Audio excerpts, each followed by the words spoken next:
High জ্যোতি, কি করছো? একা একা বসে আছো যে? চলো কোথাও বেরিয়ে আসি। হ্যাঁ, চলো যাই, বেড়াতে তো আমার ভালো লাগে। কোথায় যাওয়া যায় বলো তো? চলো পাশের পার্কে যাই, প্রথমে আইসক্রিম খাবো, তারপর বাদাম খাবো, তারপর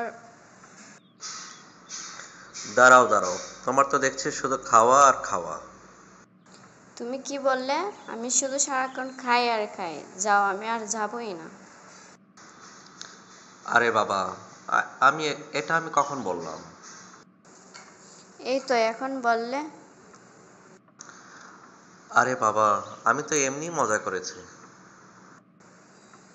আমি কি বেশি কিছু চেয়েছি নাকি? শুধু আইসক্রিম আর বাদাম চেয়েছি।